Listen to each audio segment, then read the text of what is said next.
Welcome back after a wonderful lunch. And the lunch was an illustration of what I'd like you to help me with now, which is make menus.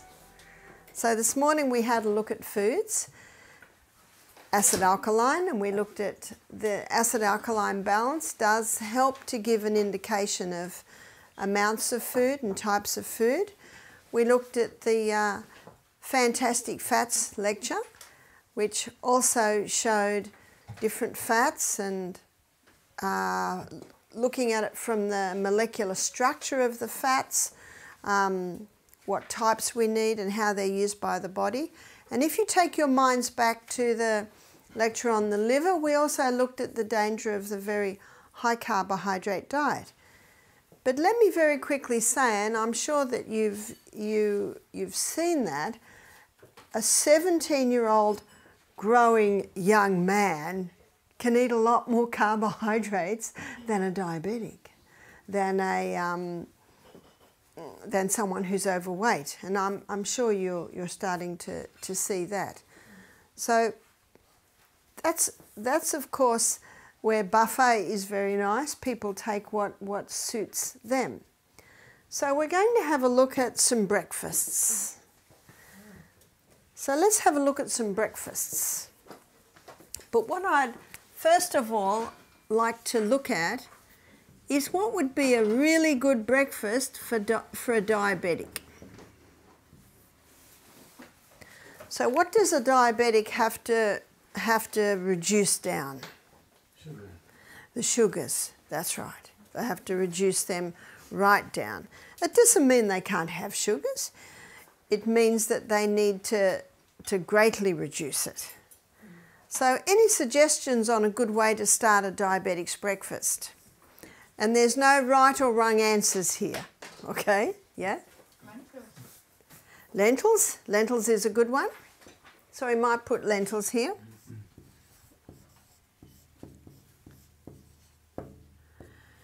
What we aim for is half cooked, half raw. And the reason why we like half cooked, half raw, because raw will deliver what cooked won't, and cooked will deliver what raw won't. But if someone's got an irritated lining of the gut, then maybe not raw. So you can see how you would adjust your menus according to the person and according to what their problem was. But this person does not have any gut problems. Their problem is diabetes. So what else could go with the lentils? Walnuts. I'm just wondering, what do you mean raw would deliver? When you cook food, you lose some of the tender vitamins. And when you cook food, you release things that aren't available in the raw. So vitamin C, of course, is destroyed with cooking. So any ideas on what else this diabetic? He might not be happy if we just give him lentils. Grapefruit. Grapefruit. Grapefruit, yeah, yeah. So grapefruit. It's a breakfast, buckwheat. Buckwheat, yeah. What I always do with guests, because before they go home, I make out a program for them. And depending on their problem, I'll do what we're doing now. Now, if they screw up their nose at grapefruit and say, I don't like grapefruit, well, we have to do a bit of adjustment there. So what I'll often say, would you prefer to have a very savoury breakfast like avocado, tomato, cucumber? And if they go, no, I don't want that for breakfast. But some would like it. So I say, what would you like? If I make suggestions and I don't get any pluses, so I say, well, what would you like? And they might say, well, I would like to start with some fruit. So what's another fruit a diabetic could have? Granny Smith apple. Granny Smith apple, yeah? Tomato. Yeah. Or we could just say the green apple. Yeah, it could be that. Cherries is also. Pardon? Cherries. cherries, yeah, yeah. Cherries, they're nice, low glycemic. Or say an or an or. Okay. Berries in general. Berries. That's right, right. Yep, we'll just say berries. He might live here and on his morning walk he might pick blueberries. So let's have a look and see what we've got here. We've got our fibre, yeah. Everything has fibre. We've got protein, we've got some protein in the buckwheat, we've got some protein in the legumes, the lentils. Fats? Avocado. Yeah. Yeah. Avocado could come up with the raw. And of course avocado would depend on where the person lives, because sometimes the avocado is just too expensive or not grown there. Nuts, yep. Nuts will certainly lift it up. So that's a great breakfast for a diabetic. Should they have flax seeds?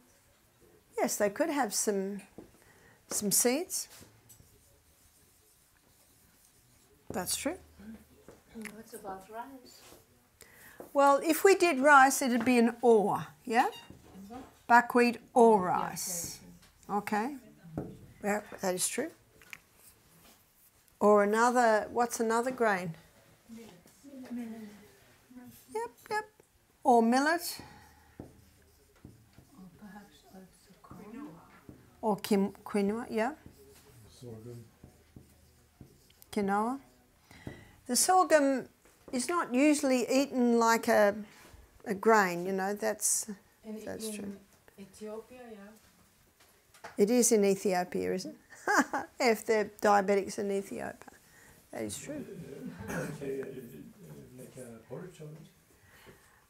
Okay, here's another one. Or you might make, let's say, berries, and then make a porridge, because maybe they don't like lentils for breakfast. And the porridge could be made out of any of these. So what would they put on the porridge? Berries. They could put the berries on, that's true. Anything else? Avocado? Let's keep this to a sweet breakfast, yeah? Yeah? How about making the porridge from a combination of flaxseed and chia seeds? Grounded. Okay, okay, but we don't want to heat it, because remember what the heat does to the double bonds? But you don't have to heat flaxseed and chia seeds. Yeah, when you that grind that could, yeah, that is true. That is true. Can we mix some dates or plum? Oh, can we? No. No. The rice has, Diabetic. but the rice has also sugar. Oh yeah, but not near as much as dates. No, not near as much. So may I suggest a sweetener that is at very low glycemic and could make that taste very nice is stewed apple. Stewed Granny, yeah? So stewed Granny Smith apple.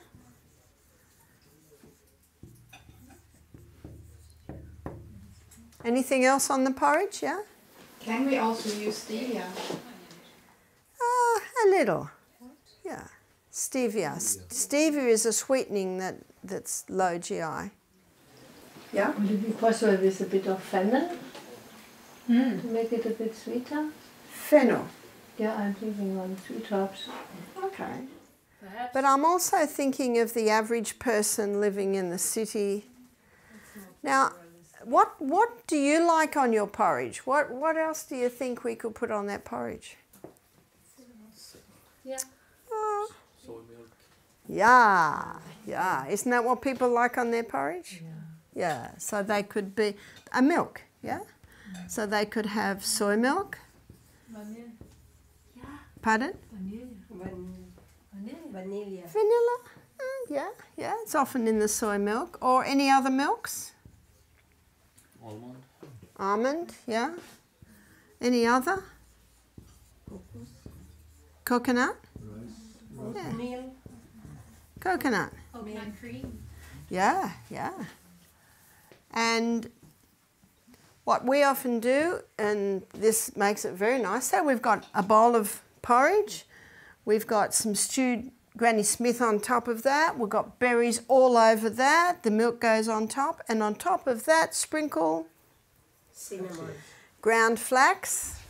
Yeah? Sorry, I'm not grabbing that cinnamon, am I? There's a question mark about cinnamon.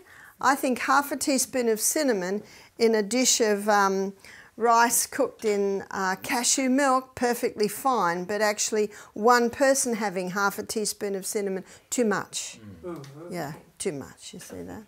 So ground seeds, yep. Now I find that people that are not real happy with lentils for breakfast, maybe not a buckwheat fan, the porridge could be made out of one of these, and they're very happy with that. And can you see how that won't get their blood sugars spiked, yes? Corn, nice.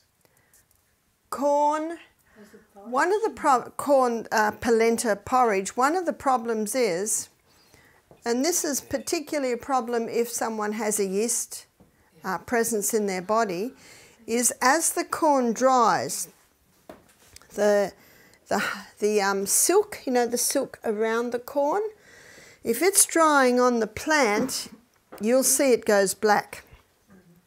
What's the black?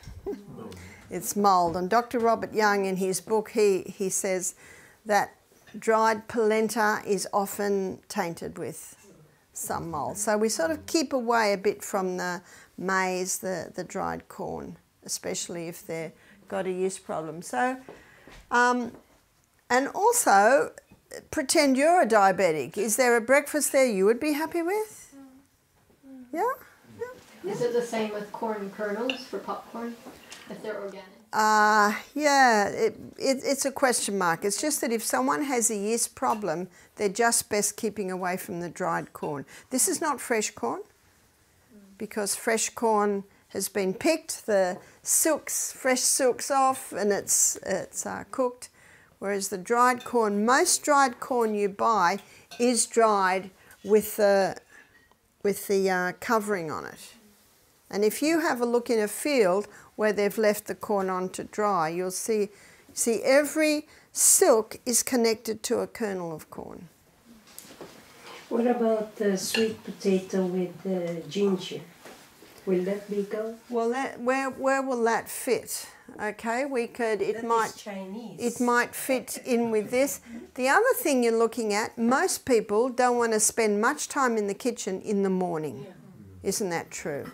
And so what we'd suggest is the porridges could be cooked overnight, or if I'm the lady of the house, I'm up at 5, so I'll often put something on a low heat as soon as I wake up, and not many people wake up as early as I do. When my grandsons come to stay, I always cook a porridge. They love a porridge.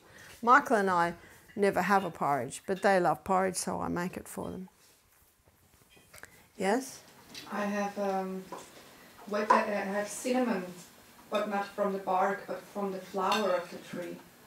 Is that the same? Because it's also tasting something different, but it's also not the same tree. Do you know, that's something I cannot tell you.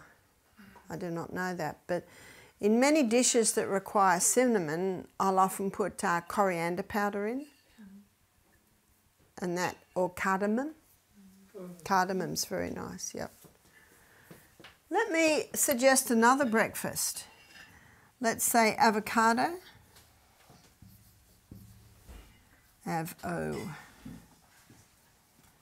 Avocado. Tomato. So there's some raw, some spinach, and sourdough spelt, toast, and a legume. Might be lentils, might be black-eyed beans, might be scrambled tofu, some sort of legume. I have found that breakfast sits very well too. And that's something that's quick. They don't have to cook the things. The legumes could be cooked the night before. So if the spinach is raw, no, it's cooked. Usually cooked, yeah, or just wilted. Yeah. So this is what you do with your guests. This is what I always do. I just say, "Would you have that for breakfast?" "No." "Would you have that?" "Would you?" And you're working with them, because there's no use making a program that they're not going to do. Yes. If you have something sweet, can you balance that out with lemon or something? Or with the diabetic, we want to bring the sweet right down. Okay. So whether you put lemon with the sweet or not, it's still going to affect the blood sugar levels. Yeah. Could we have the same for a yeast infection than we have for a diabetic? Do they need the same? It certainly could be similar.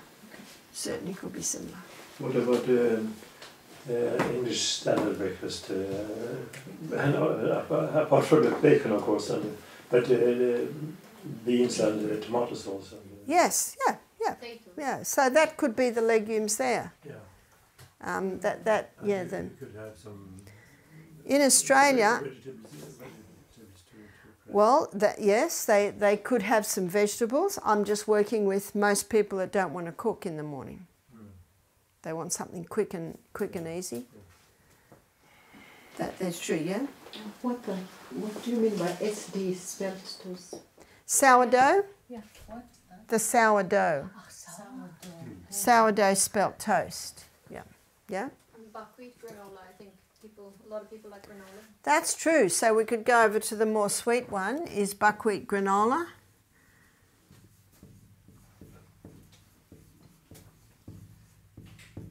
And many people do a granola that has some sweetening in it.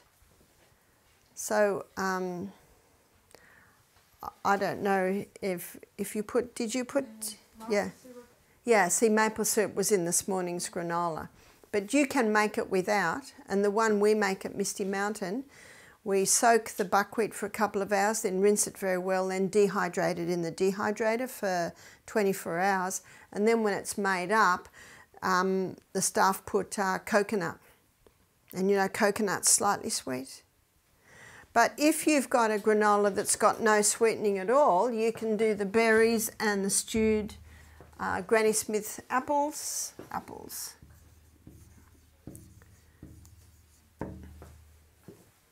I say that? Yeah. Oat, is that okay for? Oat. Yeah. That's a possibility. That could be Porridge. the porridge there. Yeah. If people like oats, I say make sure they're well cooked. Ideally in a slow cooker overnight, and just don't do them every day. And Barbara, this is a Western breakfast. If it is for Asia, that will not fit at all. So we find something that does. What would an Asian like? Much cooked rice, for example. I don't know what will be the combination. Yeah. See, the white rice gets the white rice gets the blood sugar level up high, but your basmati and your brown rice are low. And rice must have 1 hour at least to break the starch granules down. So if you're cooking it in a rice cooker, it'll usually turn off after, 20 minutes, half an hour? Yeah. And then what you do is you just leave it. And you do not touch it for another half hour. And in that hot environment, it continues to cook. Yes? Is that full corn basmati? Pardon? Is that the whole basmati rice? It's here often white rice. Okay, so it can be white basmati, but you can get whole grain basmati. But you're talking about the whole grain basmati. Either.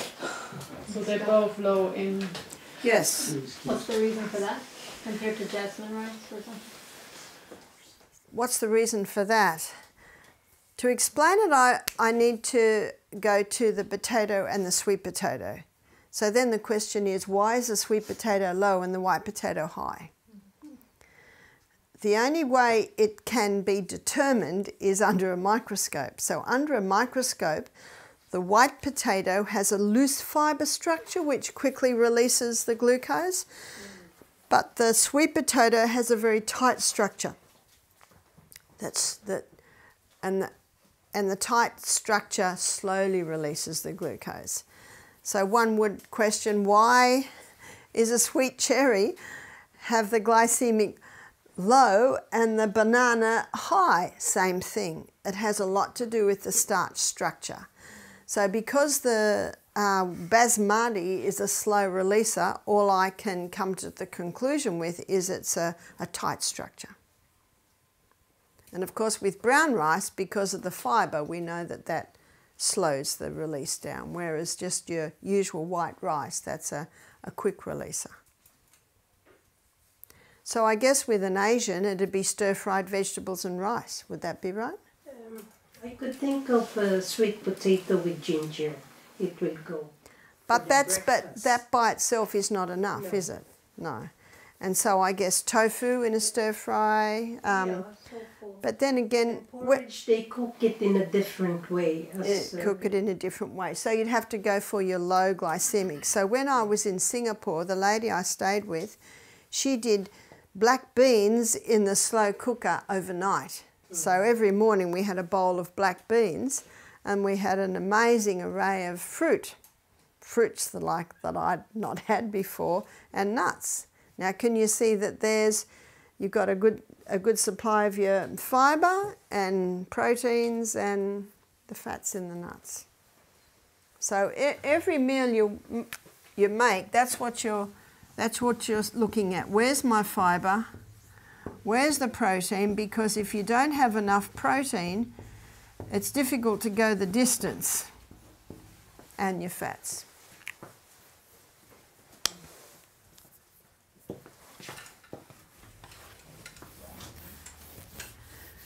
So someone with cancer, what would be the best breakfast for them? No sugar.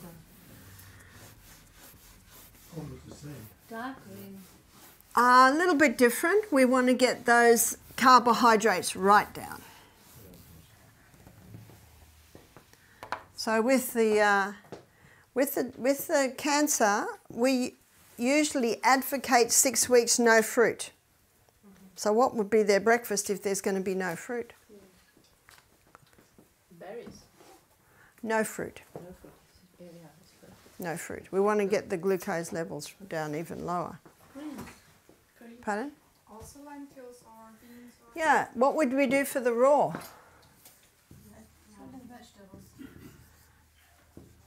There's a group of classified as fruit, but almost not classified as fruit because they're the savoury fruits. So we've got tomato, cucumber, avocado, pumpkin, zucchini, eggplant. Yep.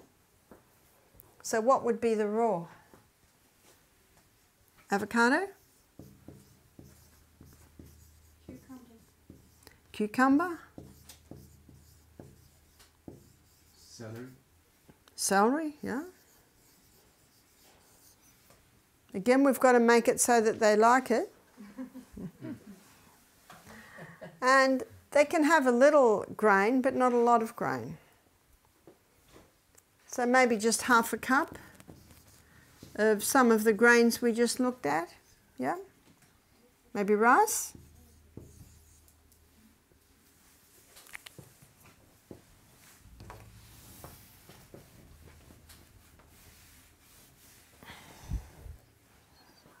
You've gone quiet. I like some color to that. It's green. So will we put buckwheat? Or rice? And we can have some green. What would be some green? Broccoli? Yeah, or you could have some steamed vegetables maybe. Steamed veg, we'll just say steamed veg. again, it depends on the lady of the house that's doing the cooking. Okay, we've got our fibre. Got a little bit of protein in here, not a lot. Protein? Yeah, we'll do some legumes, yeah. Now this is what I advocate or suggest, that when someone is on the no fruit for 6 weeks, variety is very important so they don't get sick of it. So I suggest Monday lentils, Tuesday cannelloni bean, Wednesday black-eyed bean day, Thursday chickpea day. Can you see the variety there? Friday tofu. Yeah? What about carrots? May they eat carrots because they are a bit sweet? As long as they're not eating a whole plate of carrots. Yeah. But the rice is still okay when you want to bring down the carbohydrates? As long as it's not much. You wouldn't have 2 cups of rice, you wouldn't even have a cup of rice. So what would you fill up with on the steamed vegetables, on the legumes? So not much, yeah? Do you have any ideas? I mean, you're in the health center and you can cook for the people, but if we just suggest them how they do it, then this seems very complicated for them, I guess, if you just tell them like this. That's why we don't just tell them. And that's why we say, would you do this? Would you do that? No, no, no. What about this? What about that? That's what we always do. And as I said before, if you don't get a nod, if anything you've suggested, you say, well, what would you like to do? What could you do? And that's what you do. That's why that other breakfast, which was avocado, tomato, cucumber, sourdough, spelt toast, and lentils on top, or in Australia you can buy baked beans. Everyone has baked beans. They're full of sugar. That's right, but you can get organic baked beans that have no sugar in them. So you're looking at what they can do, and you know, if they have a wife who likes cooking, so there's all of that you have to play with. We have when we have had a cancer patient here. She has taken granite is that one? Pomegranate for the breast cancer, because that helps only with hormone imbalanced cancers. So is that also something? The pomegranate, because of the sweetness of it, you'd probably introduce that after 6 weeks. Okay. So for 6 weeks, no sugar, and that can actually flip the way the cancer cells run. Dr. Holland said when you deprive cancer cells of glucose, they self-destruct. That's what we want. It's just for 6 weeks. Then slowly introduce. Yeah. Very, very low sweet. The pomegranate could come in then, because that's not really high sweet. So lunch.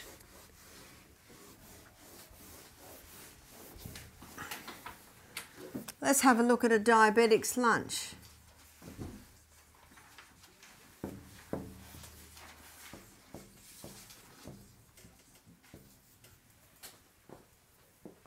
What are we going to start with? Salad. Salad. And the salad is what they like.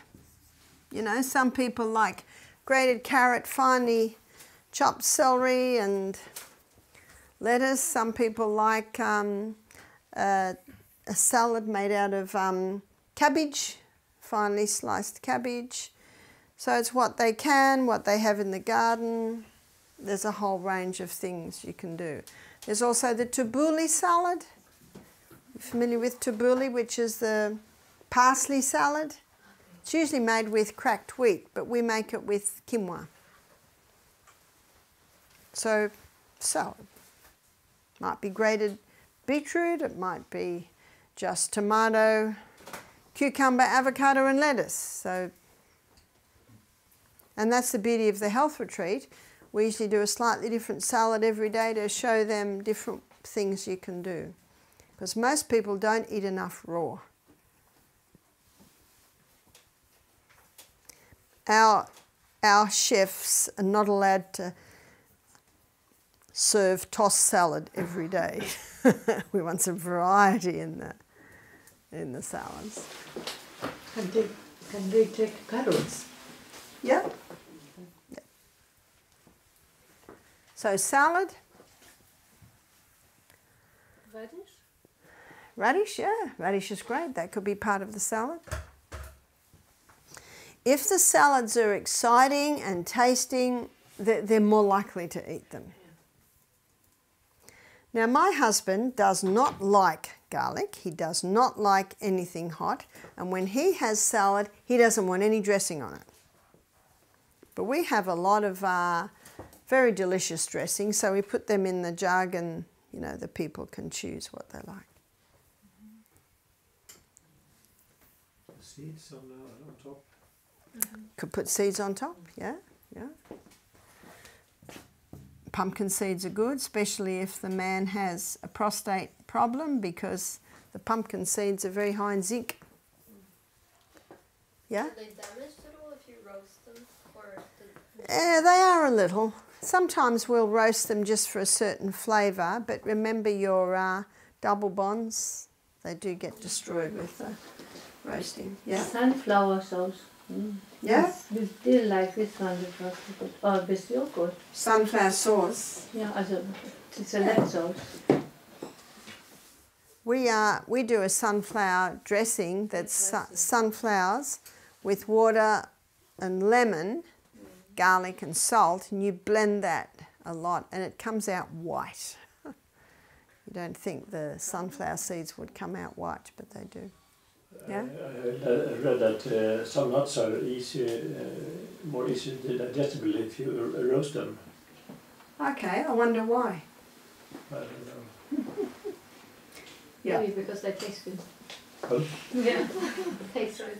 Yeah, it gives a nice flavour, and sometimes we'll roast for a certain flavour in a dish. We do a satay. Are you familiar with satay? Sauce, which is usually roasted peanuts, but we use roasted almonds. So we do that just for a flavour in a sauce we'll do. Remember, it's not the odd day you might roast your nuts or the odd day you don't. It's what you do every day. What about the Thousand Islands dressing? That would be nice. Well, what is Thousand Island dressing? I think is it paprika Mayonnaise better? with tomato puree. Yeah. So that's easy to make. Yeah, and of course tomatoes, your low sugar fruits. It So was they're fun. mayonnaise, tomato, or And sometimes you can just do olive oil, lemon and crushed garlic and salt. That's delicious. Tahini. Yeah, tahini in there makes it a little bit creamy. That makes it very nice. We do quite a few tahini dressings. Okay, a bit more for our diabetic here for lunch. Stewed vegetables. Steamed veg. Steamed, Yep, steamed vegetables. No limit on the vegetables. They could be stir-fried one day, steamed another day. So they could be stir-fried or steamed or baked. Remember, we're looking at a little bit of variety. Yeah? Or a dal. Dal, yeah. Well, we will definitely add the protein. So the protein could be, again, something with legumes. And that could be a dal, that could be a chickpea dish, it could be a whole variety of things. What some people will do when they're on a food program like this where they're trying to get those sugars down, they'll make, say, a dal for lunch and then they can have that the next morning at breakfast, a little bit. And they'll have it on toast for breakfast with avocado and tomato, and for lunch they'll have it with vegetables and salad.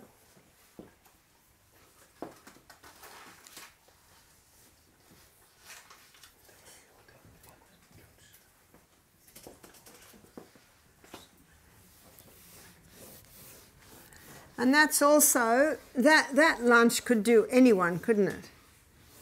In fact, the lunch we had today, we had steamed potatoes, we had a lentil dish, we had lots of salad, cauliflower.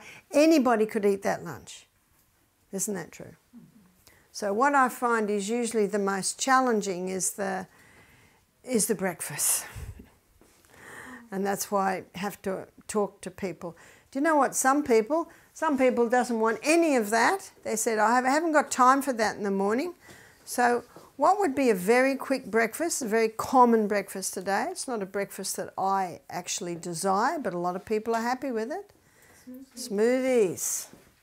So what can we put in the smoothie?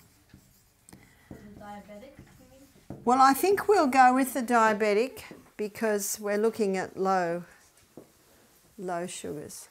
So we start off with 1 cup of fluid. What could that 1 cup of fluid be? Yes? Water. It could be water, but that'll be a bit boring. Let's make it a bit more interesting. Soy milk, yeah? Any other? Or? Almond, could be almond milk. Now what makes a very nice basis is the coconut water. Because that's slightly sweet. I have the experience, it really depends which coconut water you get. They're not all the same. Okay, so you look for a good one. Coconut water. I don't really buy it or use it, but I know people that do have told me the same thing. So you try different ones.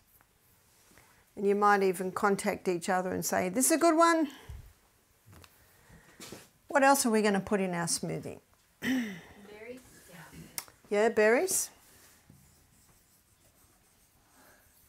Do you know what can make it creamy too and doesn't really change the taste too much is avocado.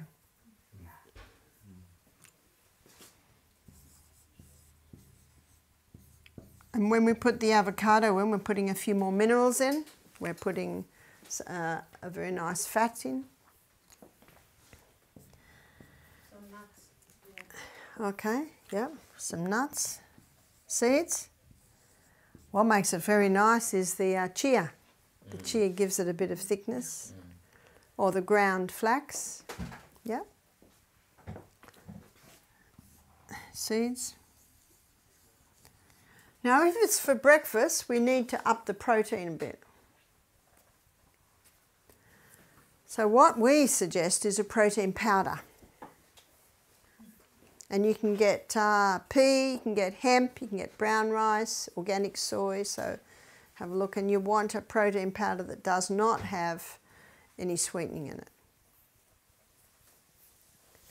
Now if a person wants a smoothie at night, there's really no need to put the protein powder in at night because you want it lighter. But in the morning, this is taking the place of breakfast. So our fibre will be in the berries, avocado, nuts and seeds. The protein, well, that's where we do the protein powder. There is a little bit in the nuts and seeds. And the soy milk? Yeah, there's a little bit there.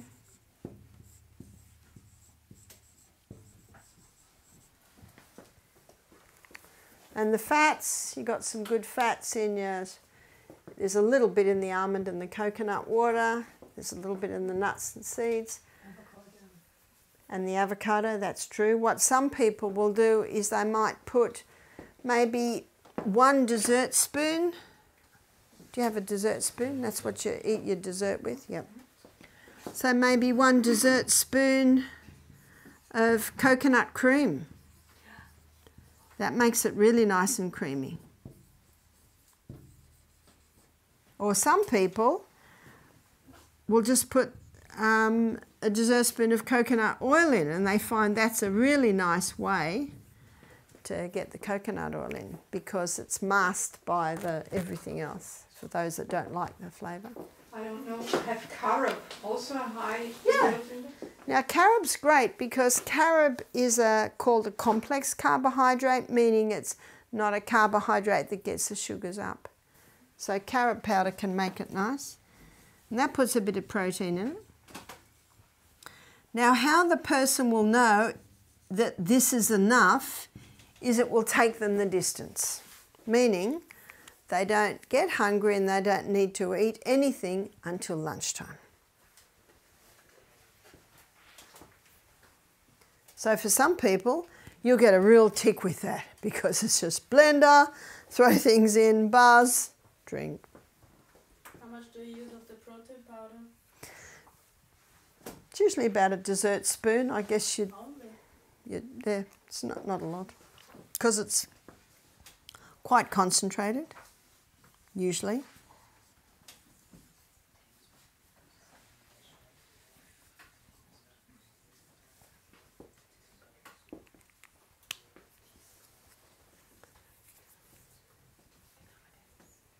So that can work.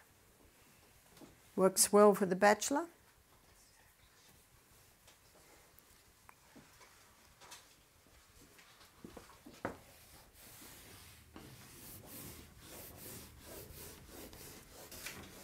What about a packed lunch if they're going to work? How do we do that?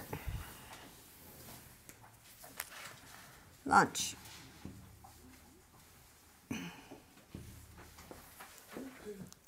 What could be a packed lunch? Because we want to have the main meal at lunchtime.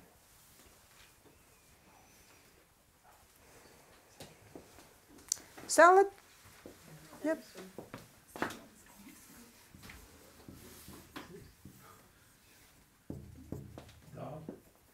Dal, yep. So let's have a look at some legume options.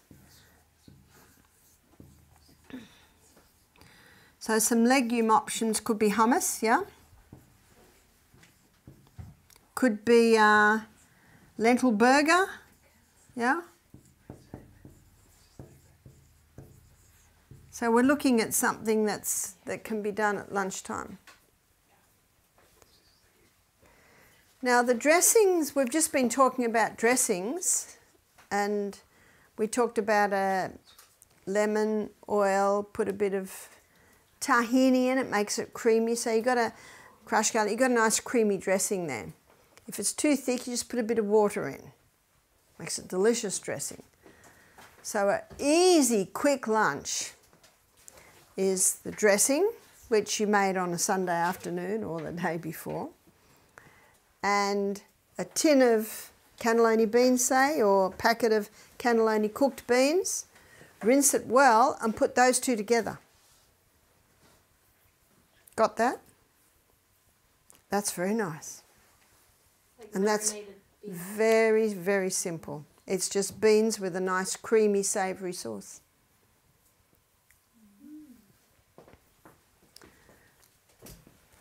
So I'll just say white bean and dressing.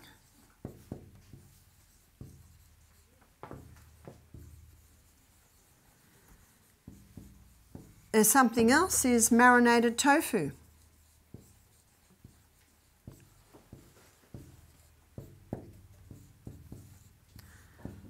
And the longer that sits in its marinade, the nicer it gets. Tofu's a tasteless sponge. You've got to do something to it. So what would you make the marinade out of?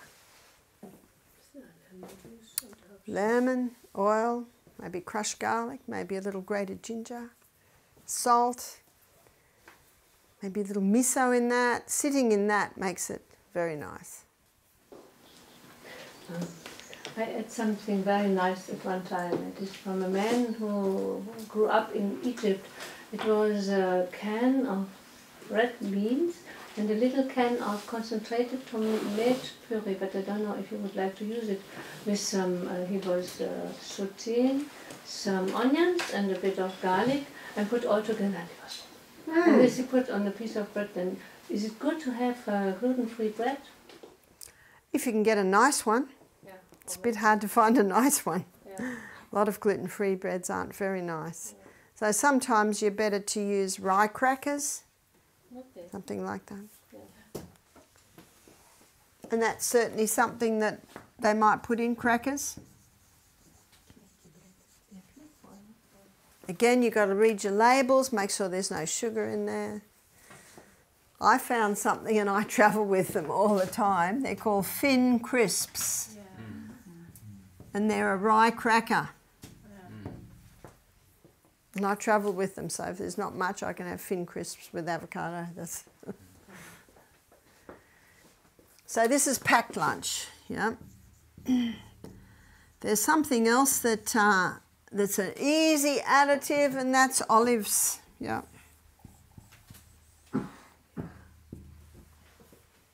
Something else that can be added to a packed lunch is some baked sweet potato or pumpkin from yesterday. So when the meal's being made, do a bit of extra baked sweet potato, baked pumpkin, and they're nice cold. So we want a lunch that's nourishing.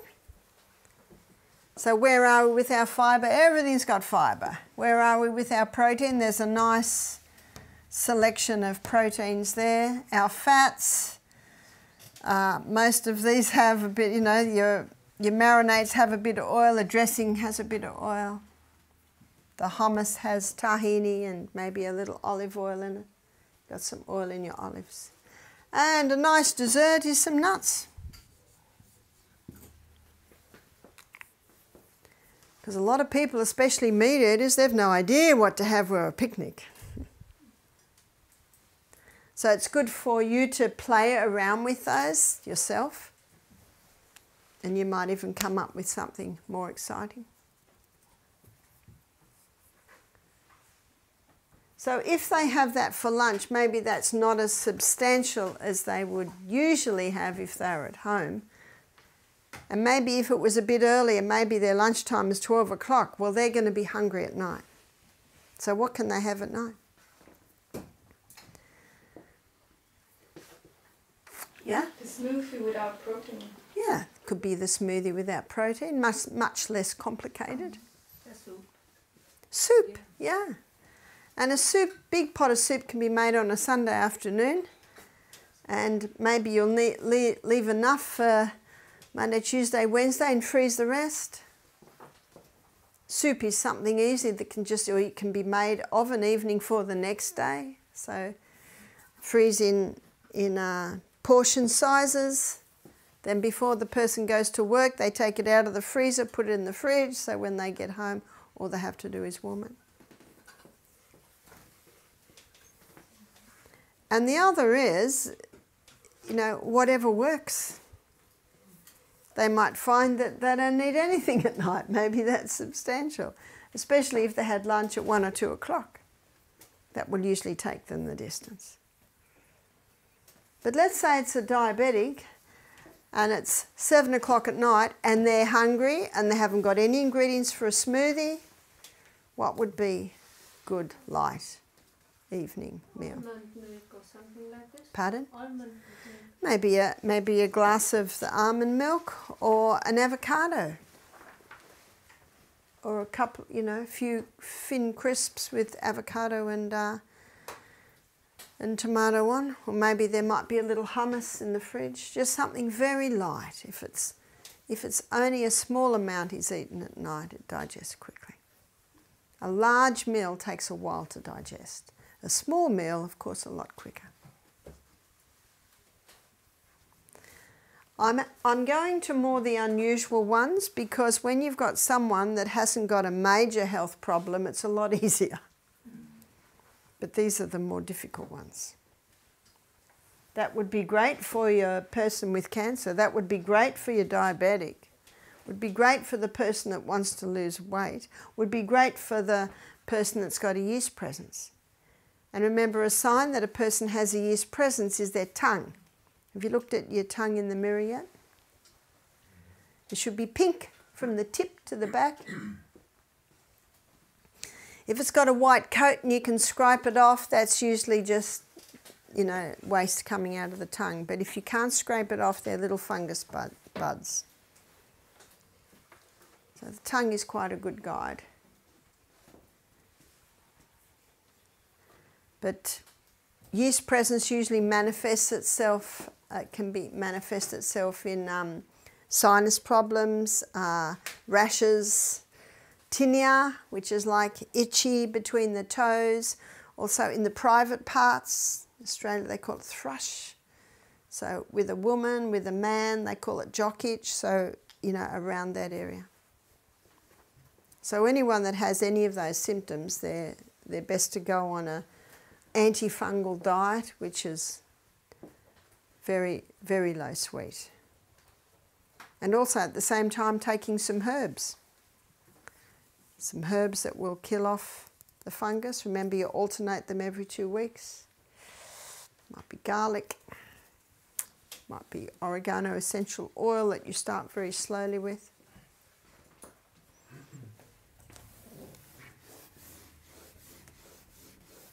So my aim was to give you an idea of the sort of things that a person could eat for these different problems, yeah?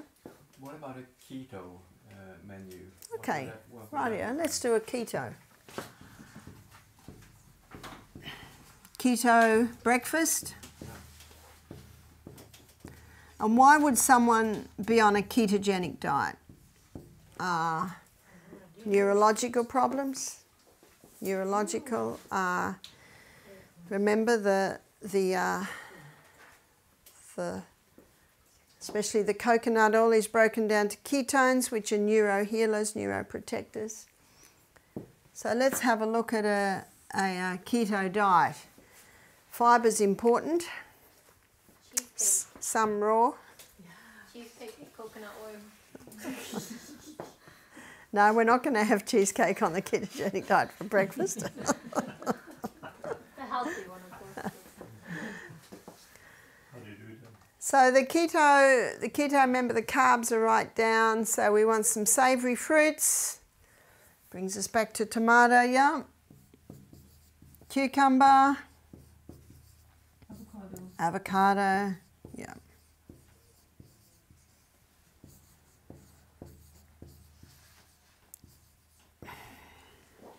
Good serving of olive oil, perhaps, to go with that? Yep. Could be, you know, for one person, maybe half a teaspoon sprinkled over. Half a teaspoon. Mm-hmm. That's not a lot. No, it's not. If they can handle that, they could have more, but most people can't handle a lot because it's very concentrated. But what's the fat that we want the ketogenic pea? The coconut. So we had a young man who had a brain tumour, so we wanted him to have the coconut oil, and he could not handle it. Some people can eat it off the spoon and love it, but he could not. So we made him a chocolate, and he could have a couple of squares of this after every meal. So what we do with the chocolate, it was coconut oil, carrot powder, and to make it creamy, we put tahini in. So it was basically that, and you can see that the carrot powder is slightly sweet, the coconut oil is slightly sweet. You could even put some coconut in that. Some shredded coconut and even some ground nuts. Especially cashews, because cashews are a nut that have a slightly sweetness about them. So our chef did all that and he was very happy. After every meal he could have two squares of his chocolate. Mm-hmm. Yeah? But if it's brain issues, they could have fruit then, couldn't they? No, no, because it's cancer, so we want it right down. Yeah? I guess a dal would be nice for keto as well. Very nice, yeah.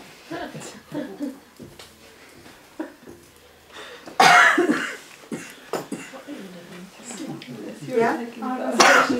For considering the chocolate. Yeah? I made it, but I had some dates with it. I mean, not for the keto, I understand that, but it did not mix together. Yeah. So you melted the coconut oil, you really need to...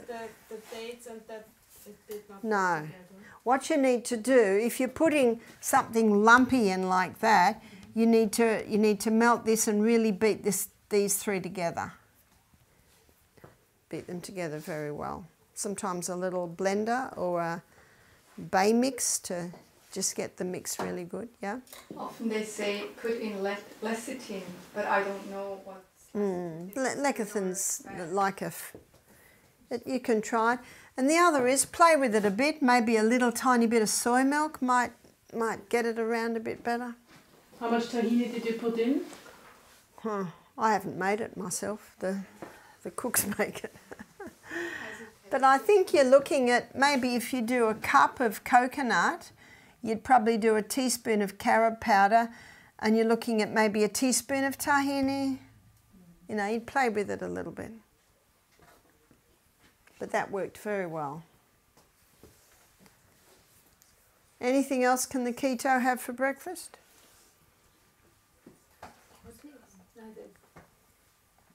Nuts. I think they need a bit more, do you? Yeah, nuts. Yeah, some nuts.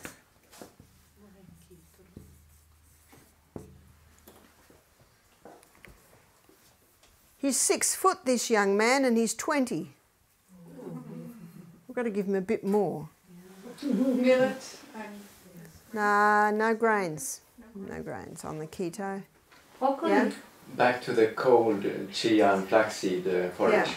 Yep, you could do and the other, what you could do is you could make even a dressing out of that.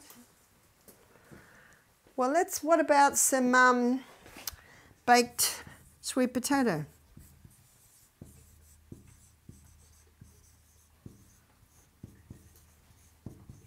That'd help. Want to fill them up? Buckwheat. We're keeping away from the grains on the ketogenic diet. So buckwheat Yeah, we'll keep away from the grain. And of course after that they can have a couple of spoonfuls of coconut oil or a couple of pieces of chocolate. Now what can also be nice is a little bit of peppermint oil in that. A couple of drops in that can make it quite nice. Could you explain what keto is? Ketogenic? Yes.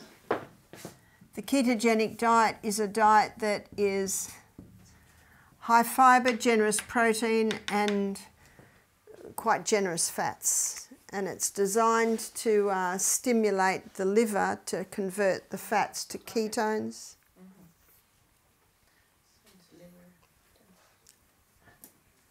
So the lunch we had today, the ketogenic diet, would we make any adjustments considering lunch today for the ketogenic diet? I have a question for the breakfast still. Are there any fruits allowed? Not on the ketogenic. No, No. not at all.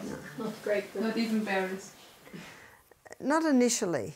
You're really trying to get that sweet right down. Take away the potatoes. That's right, yep. Yeah. So the lunch today would be a great ketogenic diet if you took the potatoes away and they had a few pieces of chocolate for dessert. Yeah. If we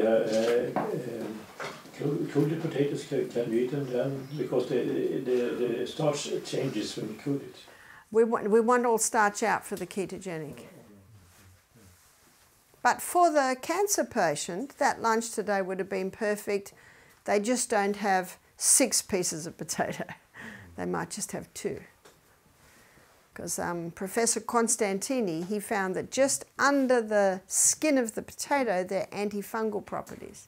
So you balance it out with the GI and that.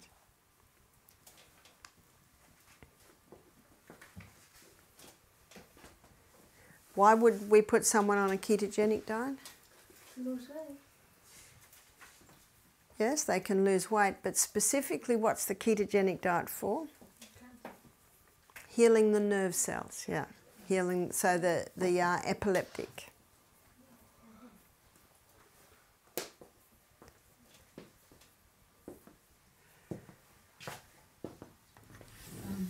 Would it also help with nervous disorders, others? Yeah, but not. Again, when you've got someone who's very anxious, you know, they can be, you know, you got to get food that they're happy with. Because if you take too much away, a lot of people use the food for, you know, comfort a bit. And what was the reason why you're more strict with the grains with them rather than, and not with so much with the diabetic and the other? Because with a ketogenic diet, you want to kick in the, you know, the ketones being made, so you want to get the carbs right down. And how does that happen? Like, why would the low carbs make more ketos? Well, it only makes more ketos if you're having the fats as well. But you had sweet potato here. That's right. The beauty of the sweet potato, it's low glycemic index, so there's a low delivery of the glucose. How long does this take? How long would I have to do that? 6 weeks? It just on the ketogenic diet. Yes. It just depends on the problem.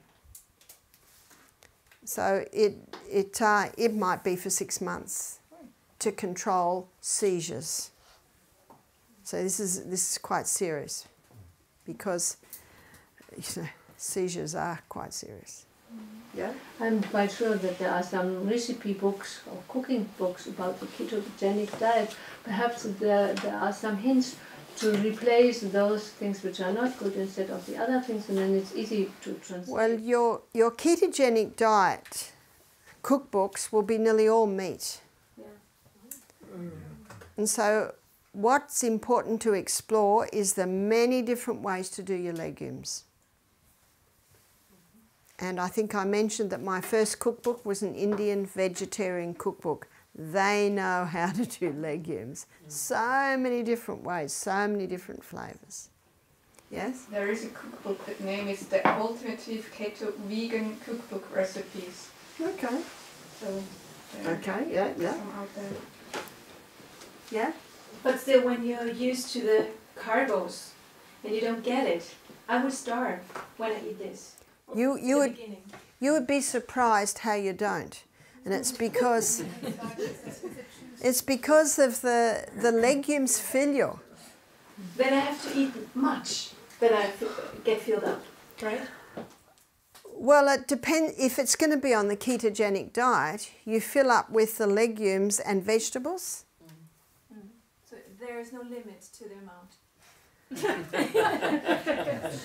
Well, if you, the only time I've seen, so we had a cancer patient who was on the, low carbs, and they said, but I'm losing too much weight, so I investigated what they were eating, and they just were not eating enough legumes.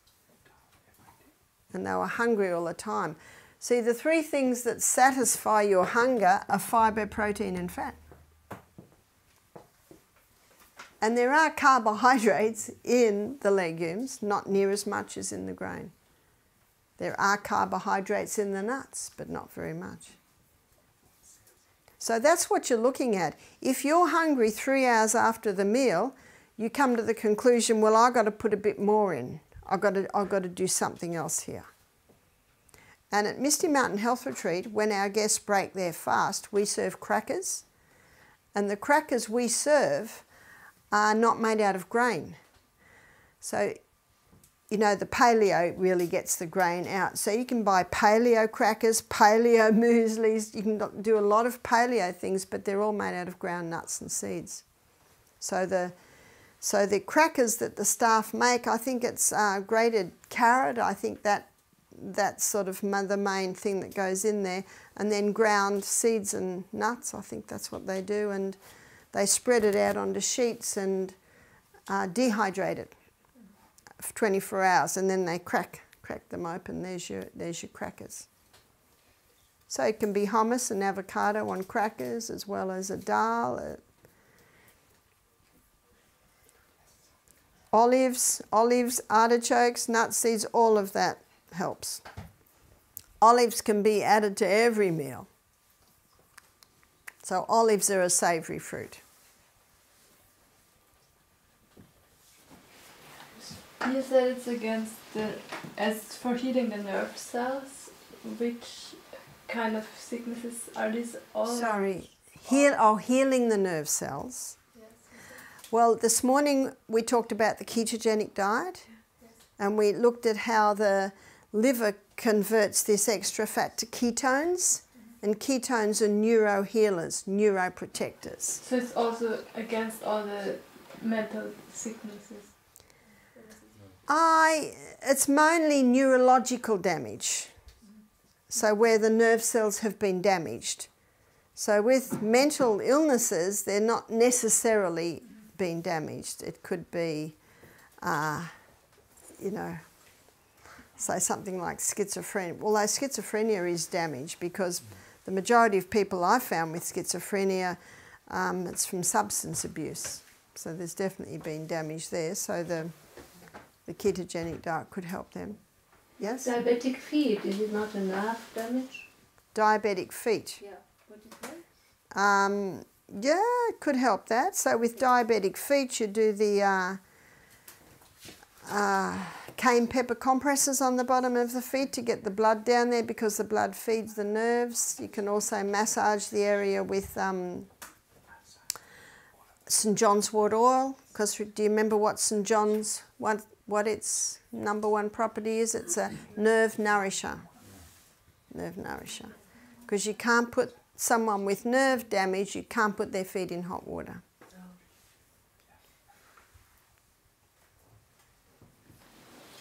What about some onions for cancer, lunch and diabetic? Fantastic. Onions are very low sweet. Yeah. And herbs, no problem. Yeah, yeah. Yeah, food should taste fantastic. There's no doubt about that.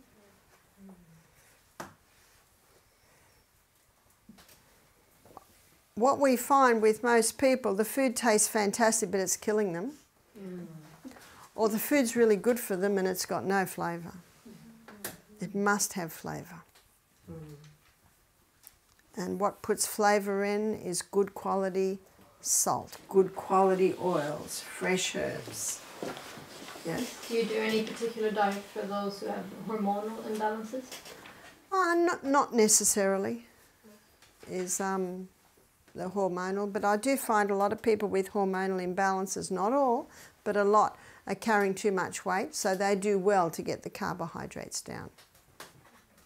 Remembering that these three foods are the ones that give you the feeling of satiation or satisfaction.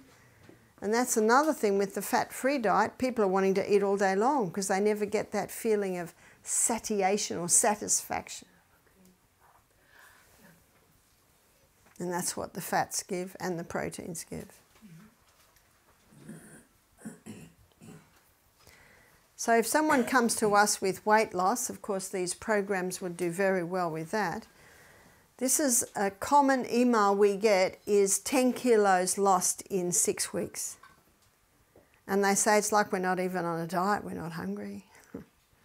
Because they're the three food groups that keep the food in the stomach longer. Yes? But the portioning of the food is key also, and how they lose. The portion, but what you'll find is because these give the full feeling, you don't really need to eat as much and you can have a whole plate of salad, no limit on the salad, have a whole avocado per meal. An avocado is a nice little bundle of protein, fibre and fats. It's a fruit. You could have 2 avocados per meal. You'd probably want to live in Queensland to do that, where the avocados grow. Could you revive dead nerve cells? Could you? Revive dead nerve cells. Revive the nerve cells. Sometimes you can. Yeah. Okay. I have seen nerve cells revive in the feet with the cayenne compresses. Where the people had lost all feeling in their feet.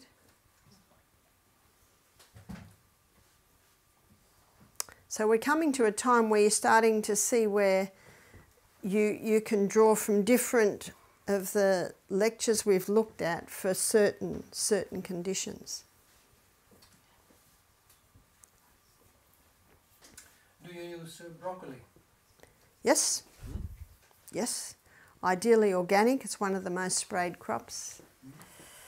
So all your vegetables, no limit on your vegetables. The only time you would limit would be the very high carbohydrate vegetable, which is potato. Lemon.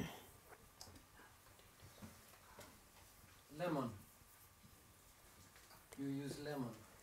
We use a lot of lemon. Okay. It's one of your savoury fruits.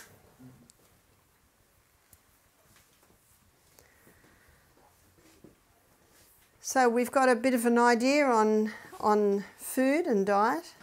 Yeah? If we're talking about menus for various people here, could we maybe have a short list of desserts for people who are not suffering from suffering from health problems? Yeah, we can have a short list of desserts. I love dessert, but I don't have it every day. So apple pie.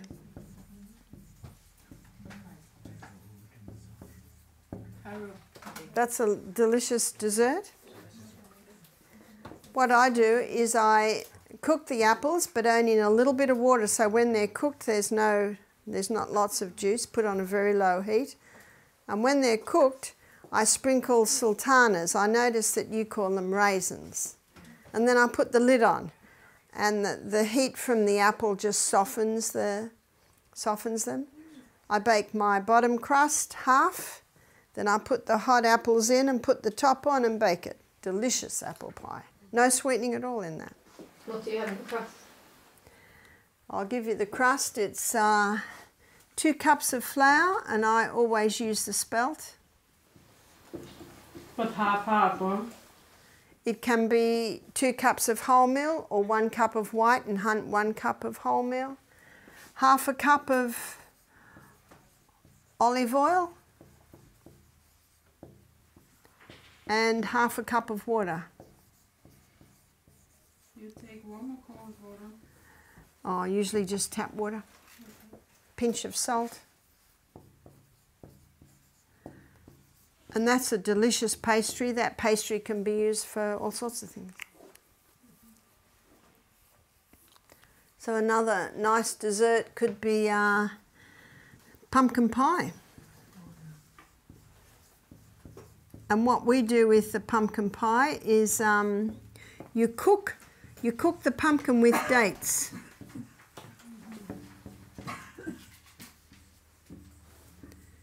And as the pumpkin becomes soft, the dates become soft. It's almost like a beautiful caramel flavour.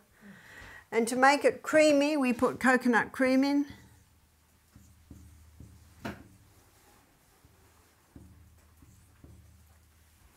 Might put a bit of coriander. Some people might put cinnamon. I put coriander in. What's also nice is grated lemon rind.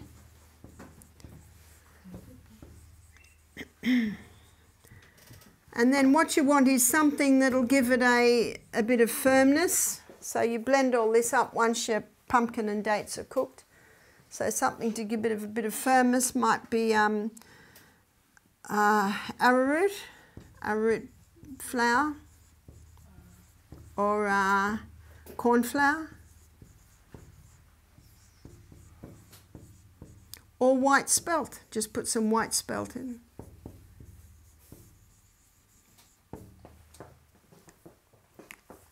That's a delicious pie. Use that for the pastry. And you've got your frozen cheesecakes. If you look at frozen vegan cheesecakes, there's lots. You get lots. Another nice one is carob balls.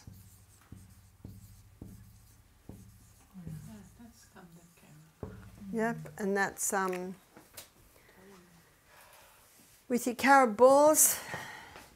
For your base, you would use some tahini, and you might use maple syrup or honey. and you might do a little coconut cream or coconut oil, and then ground nuts and carob powder.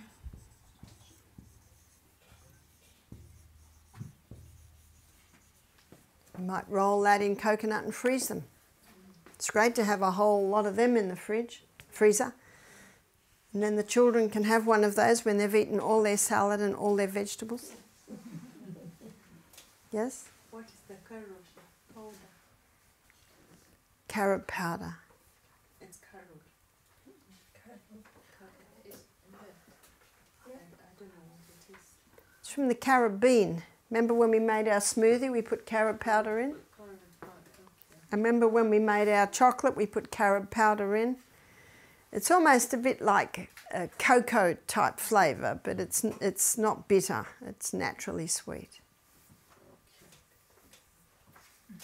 Thank you. Barbara, is also carob chew, choose carob as like chips. No, chili. It's a liquid kind of carob. Mm-hmm. Carob syrup. It's just the same, so it's or. Carob syrup is ground carob. They have to have these big stones and they grind it to a syrup. Yeah. And that's also okay. Yeah, that's very nice. And that's sweet, that's nice. That's very sweet, that's true. Because carob is naturally sweet. You could also make a chocolate like the one we just made, but if it's made for people that don't have problems with sweet, then you can put a little maple syrup in it, put some dried fruit and dried nuts in it.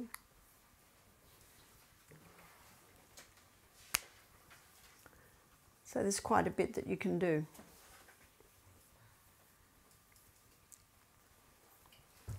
I do an apple strudel too. And how I do the apple strudel, I do the pastry, and then I put it between two cling wraps, and then I roll it, because when you do that you can get it paper thin. And then I take the top cling wrap off and I pile it with grated apple, and then I sprinkle a bit of maple syrup on it, and then I pull the edge of the cling wrap up and it rolls. And then I keep rolling it, and I have my pan there and I roll it into my pan, so I've got the most magnificent apple strudel. And as it bakes, the apple juice comes out, and as it cooks, you know, a bit of the oil comes out from the pastry, and a bit of maple syrup runs out, and you get this magnificent crust. It's very nice. So there's much you can do. The pie, the strudel, do you do from half or just white? Oh, either.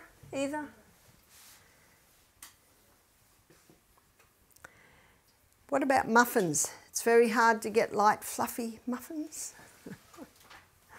I don't usually do them. Banana cake. I do a banana cake. I do a banana cake when I've got bananas that... I do a banana cake when I've got yellow bananas with black dots all over them and no one's going to eat them. And when I do that, I do maybe 6 bananas. I also do things that my husband loves, and he loves apple pie, apple strudel and banana cake. So they're basically the 3 that I make. If we've got a lot of pumpkins, I might do a pumpkin pie, especially if the grandchildren are there. So for 6 bananas, then I do 1/3 cup of coconut oil, and you melt that, and maybe 1/3 cup of olive oil. This sounds like a lot of oil, but 10 people might eat the cake. So, yeah. And then the sweetening, you might put 1 dessert spoon of sweetener, So I might put palm sugar in, or I might put maple syrup. That's usually the two I put in. And then with that, maybe half a cup of white spelt flour and half a cup of wholemeal spelt. And then I'll put some walnuts, fold walnuts through,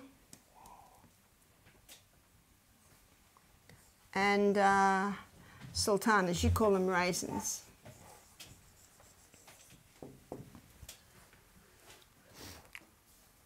Now, if you wanted to do it gluten-free, you would do maybe some sorghum, maybe some almond flour, maybe a little bit of rice flour. And you can Google flours that you can make gluten-free. And then I put a raising agent in.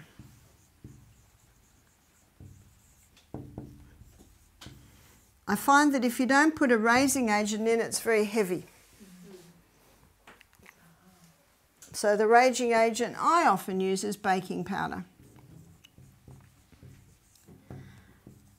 I might make a banana cake once a month, so we don't eat it very much.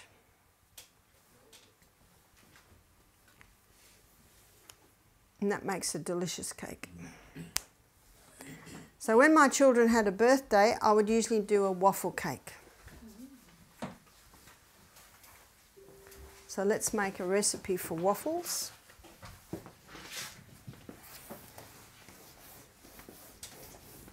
And you definitely need a waffle line for this. And if you make this recipe into a pancake, it's not very nice. Because with the waffle cake, you've got two hot surfaces touching the batter, and that's what causes it to rise. So the waffles we make are 1 cup of soaked chickpeas,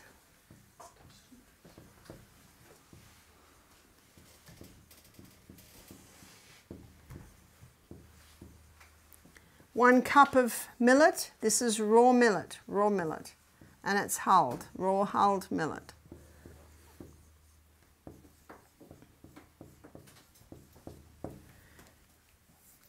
And 2.5 cups of water, and a little salt. And you blend that very well.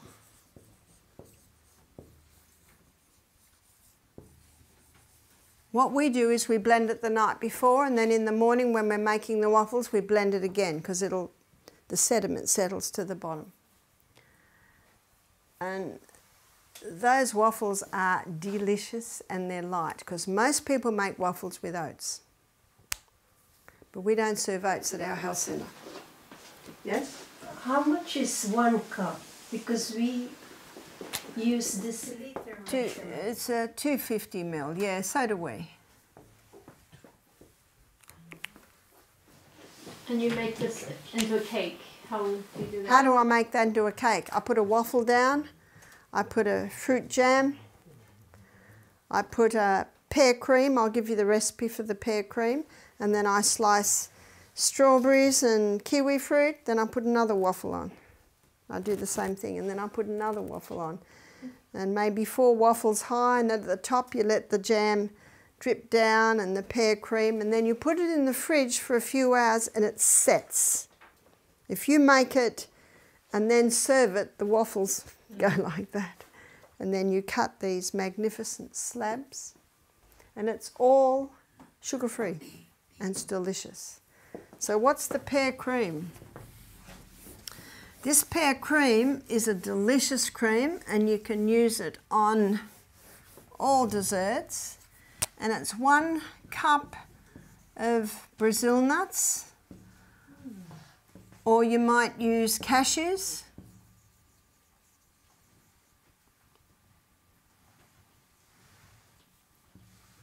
So it's 1 cup of nut, and 1 tin of pears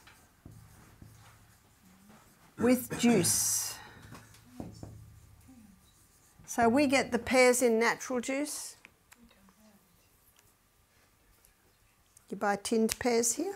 Yeah, but only with sugar, I think. Yeah. Really? Yeah.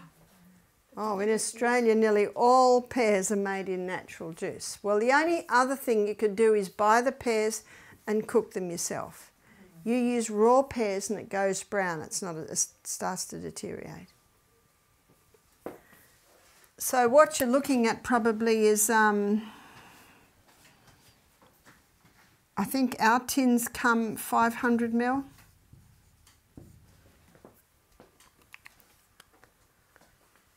You blend very well and you get this beautiful white cream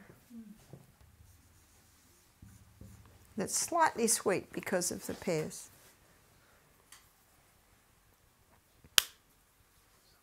And if you want to make it a little stiffer, put a bit of coconut cream in and put it in the fridge and it'll go a little stiffer. Oh, and you put vanilla essence.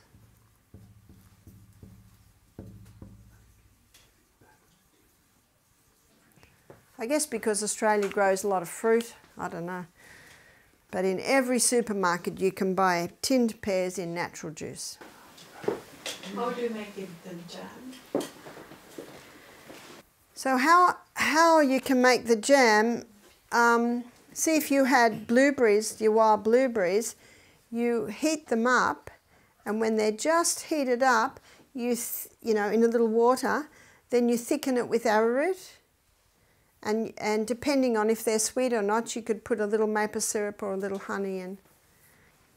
And I guess that's like a berry sauce then, isn't it? So you could use a berry sauce. But how I used to make jam when the children were little, you can buy big bottles of black currant and apple juice with no added sugar. And then I'd buy dried black currants. And I'd put the apple and black currant juice in a saucepan. I'd put a whole packet of dried currants in, and I'd bring it to the boil and add a bit of arrowroot. That was the jam I used to make the children. And put that into jars. They're not jams like your sugar jams. They're going to last forever. You mentioned muffins, but you didn't tell how you did. No, because I actually never make them. But you know, the banana cake recipe, it could be similar to that. Notice with the banana cake recipe there was no milk or no water in it, because I find that makes a heavy cake. But if you just do bananas and the oils, it's a much lighter cake. Yes? Sometimes when you eat vegetables as a main course and then should have a dessert, you should try to avoid mixed vegetables and some fruit in the same meal. So I find that a difficult issue to solve sometimes. That's right. So how do you think about that? Let me tell you how we solve it. We don't, as a rule, serve fruit and vegetables together. But sometimes we'll have a main meal and then we'll serve an apple pie. And that is a little different to a raw apple, having a raw apple after a vegetable meal, because the cooking does break it down somewhat. So you haven't got quite the problem. And the amount of time we have dessert, we don't even have it every week. I did say that we serve dessert once a week with the guests, but we don't do programs every week. So a dessert is something that you might do for a birthday or special occasion, but it's not a common thing. And remember, it's not the odd day you do it or the odd day you don't. It's what you do every day. And it's really just a small piece. So we don't see that's a problem. The digestion difference. The fruit is 5 hours and vegetables is 6 hours. So that's why it's spoiled. Well, it's actually not. Your food digests in 4.5 hours. 4 to 4.5 hours. And tomorrow when we go through our gastrointestinal tract, I'll be explaining this. And then it likes a 1 hour rest, so that's why 5 hours between meals. But it should be different. Well, your fruit is... Food, because you have something who is not having the same. And the other is, try it and see. Okay. Try it and see. See how it sits. And melons is also some... Yeah. Yeah, we don't usually serve melons. I think Thomas Jackson, was it Thomas Jackson in America, he said, eat melons alone or leave melons alone. That was his saying. So, you know, if someone wanted to eat melons, maybe that would be a nice light evening meal, just to have some melons. Why do you not eat oats? We don't eat oats because they're high in lectins. Okay. And we do find that about 30% of our guests don't seem to handle them. So we like to serve food that we know everyone can eat, so that you aren't doing special food for special people.